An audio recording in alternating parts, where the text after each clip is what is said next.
Well, hello everyone. It is Ben Hardy here, and in today's video, I'm going to be talking about how January and February could be the time to buy certain new vehicles. Like, it is finally buying time with what I am seeing on the market. Before we get into this video though, as always, if you want to save time and money the next time you purchase a car, link to my car buying guide in the description down below. And then if you want to see more videos just like this, then I recommend you subscribe because I post content every single day. Let's get into it.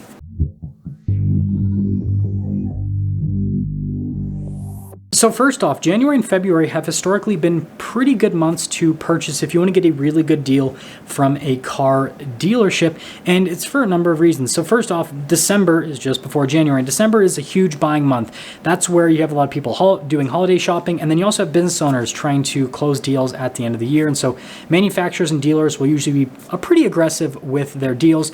But as soon as January rolls around, everything just kind of comes to a halt. Customers stop buying, manufacturers pull back on incentives, and dealers usually raise their prices.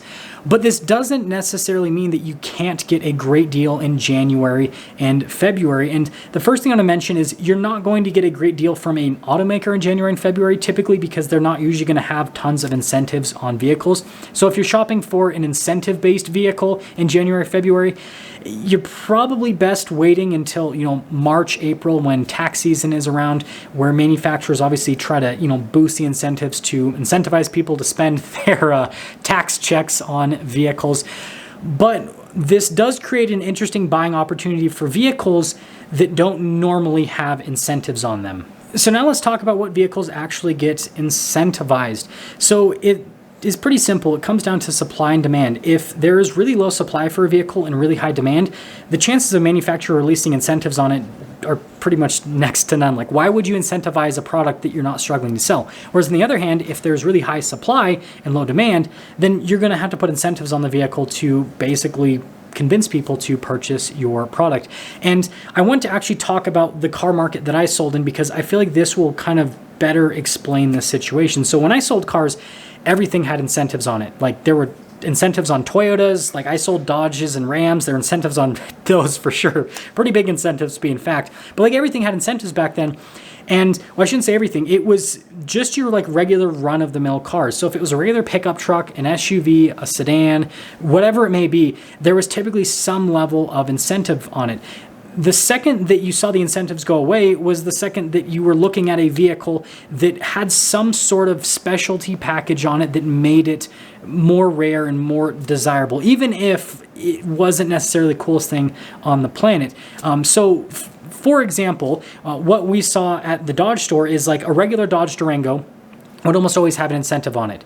But something like an SRT Durango wouldn't have an incentive on it, for example, because it's still a Durango, but it's a more specialty version. And so if you are shopping for just a regular run-of-the-mill car, then chances are manufacturers in the coming months, we obviously don't have any confirmation on this, we won't know until we know, but chances are they're going to have incentives on those vehicles, because those are the vehicles that manufacturers tend to build the most of, that tend to have, obviously high demand for them, but usually not high enough to sell all of them, right? They're almost never in a situation where they're producing too few to actually meet demand. And so they usually have to lower prices to convince people to buy up all of the vehicles that they end up producing within those categories. So that's kind of, I know it's kind of vague, but that's the general rule of thumb, is if you're looking at a run-of-the-mill, again, pickup truck, sedan, whatever it may be, if the manufacturer you're looking at doesn't have production issues currently, then they will most likely have incentives on that product in the future. If they're still having issues with just producing vehicles, so like Toyota, Honda, etc., then you're probably not going to see incentives from those manufacturers this year or potentially next year as well. And so this leads us back to talking about those vehicles that just never see incentives, because it just doesn't make sense for the manufacturer. Like I said earlier in the video, these vehicles tend to have enough demand for them that the manufacturers doesn't see the point in discounting it, because why would you discount a product that's selling? And then the other part that I should have mentioned is also down to numbers built. So with these vehicles that usually never see incentives, they're usually built in small enough numbers that the manufacturer isn't really incentivized to incentivize these vehicles, because it's not really costing them anything if they don't sell. The example I'll give is with Toyota. So right now, Toyota allocates about 5% of the vehicles they're going to build for a dealership with any given model to the Tier D Pro designation. So let's say a Toyota dealership is going to receive 100 Tacomas. 5 of those would be Tier D Pros. Now, let's say that the Toyota dealership sells all 95 of the regular Tacomas and they can't sell those 5 Tier D Pros. Well, that's only 5% of the allocation for that store. Why would Toyota worry about incentivizing 5% when they've sold the other 95%, for example? But on the flip side, if the Toyota dealership was struggling to sell that 95%, then you might see, incentives on that 95%. So hopefully that kind of clears that part up. And outside of Toyota, if you're wondering other vehicles that you just won't see incentives on typically, it's just anything that has an enthusiast base behind it. And so think like with Hyundai, for example, any of the N cars, right? They're built in small enough numbers that you're probably never going to see an incentive on those. Again, Dodge Ram, like the Hellcats and Chargers and Challengers with the V8s and everything, since this is the last year, you're probably not going to see any incentives on them. Yes, some dealers will be willing to discount some of the product, but you're not going to see anything from the manufacturer, like with the Ram TRX, Ford Raptor, like I could just keep going on and on. Any of like the hot hatches, like, a Volkswagen Golf R, the new Honda Civic Type R. And some of you might be saying, hey, Ben, these are cars that I don't care about. What about a regular person car? Let's talk about a few. So like Toyota RAV4, if you get a Tier D model on the RAV4, there's probably never going to be incentive on that. There might be an incentive on like a RAV4 LE or XLE, but Tier D, probably not. Or like if you go over to Nissan has a new package on the Pathfinder called the Rock Creek Edition. You probably never see an incentive on that because they don't build that many of the Rock Creeks, but maybe they'll have an incentive on like a Pathfinder, I don't know, like an SL, for example, just more of a run-of-the-mill package. So if a manufacturer has a package on a vehicle that is different from the normal version they're going to mass produce, then the chances of you seeing incentive on that are next to none. And these, quote-unquote specialty packages, the manufacturer thinks they're specialty, they could just seem like normal cars to you. And so with all of that out of the way, this leads us back into talking about why January and February can be the best time in the year to purchase these vehicles. Because again, these are vehicles that will most likely never have incentives on them. And so the best time to purchase this type of vehicle is when there aren't a lot of customers going into dealerships, because that means you're not going to have competition for these types of vehicles because nobody's buying, right? And this is what I'm consistently seeing right now when I look at listings online. I happen to kind of be looking for another car for the channel. I'm still not 100% sold on getting something. I'm just kind of thinking about it. And I happened to be looking at these cars a few months ago, and they were all selling for over MSRP. But now I'm looking at listings, and there's a ton of listings that are not only like available at dealers right now, like sitting on lots, but they're also selling for MSRP, and some of them are even selling for under MSRP now. And this is just within a few months. Now, yes, the car market has shifted a massive amount in the last few months, and so some of you might comment, well, that's just because of what's happening in the car market. But again, these are cars that even in a normal car market, which is what we're veering towards, will typically sell for over MSRP.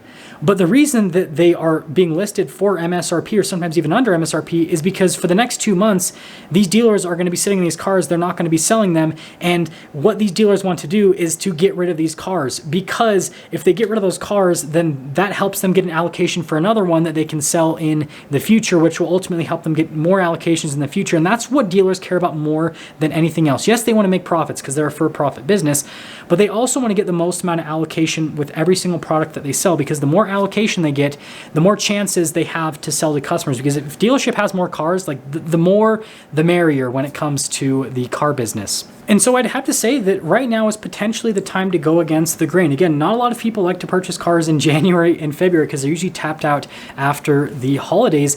But at the same time, if you're looking at a vehicle that just never has incentives on it, the dealership incentive you can get right now can be really good. I mean, again, I am shocked at the vehicles that I am seeing as I research. Like, it's crazy to see a vehicle that's normally selling for over MSRP on average to be listed for under MSRP with some dealers, because they just want to get rid of the inventory. They just want to get rid of that car and get another allocation. And so I definitely think that there's a pretty big buying opportunity for some of these vehicles. And something else to mention is, at this point, this whole car market situation is mainstream. Like, not just car channels are talking about it. Like, it's all over social media at this point. It's all over the news. And so everyone's super fearful, and everyone's like pulling back and not wanting to buy cars. And just like the stock market, when everyone is fearful, that's you. And again, not financial advice. That's usually when you want to buy, right? That's what the big guys always say. They say, hey, when there's fear in the market, that's when you buy. When there's euphoria in the market, that's usually when you sell, right? Because that's when everyone's bidding things up way too high. And this is exactly what we saw over the course of COVID, because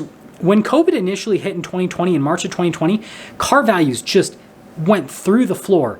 And that's when I started purchasing a lot more cars than I normally purchased. The first one I purchased was a Camaro ZL1 1LE, and then I went and sold the car for more than I paid for it. And I kind of continued that trend throughout the course of 2020, 2021, and then 2022 as well. And it's because I waited until there was a lot of fear in the market, and then I bought cars. And right now, we've got a pretty big fear moment, and we have dealers that are finally getting new car inventory because their manufacturers have ramped up production just enough to get some cars on the ground. And I can tell you, as someone who reviews cars for a living, I have way more cars to review right now than I have had over the last several years. Like, it's crazy. I can go to one dealership and review like 5 to 7 cars in one day. I haven't been able to do that since like 2019. It's absolutely insane.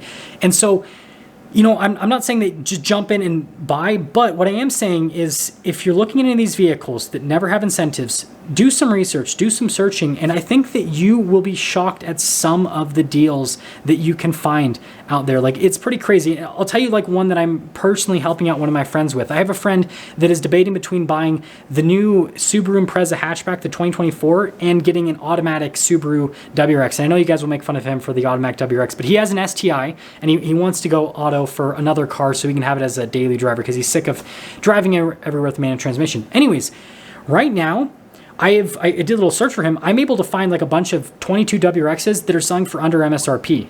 And that was a car that was selling for over MSRP consistently for quite some time. Not a massive amount, because Subaru dealers, they get in trouble when they sell cars for over MSRP because Subaru kind of cracks down on that stuff. But still, like, the fact that he can get this car for under MSRP right now, like, very readily, I think it's pretty crazy. So that's just one example of a WRX is a pretty affordable car. Like, we found several for him that were under $30,000, for example. So now could be a buying time for these cars. Anyways, that's going to sum things up for today's video. Let me know what you guys think about this. If you're looking at stuff, I don't know, like Ford Raptors, Ram TRXs, whatever it may be, WRXs, hot hatches, any of that stuff. But anyways, see you guys.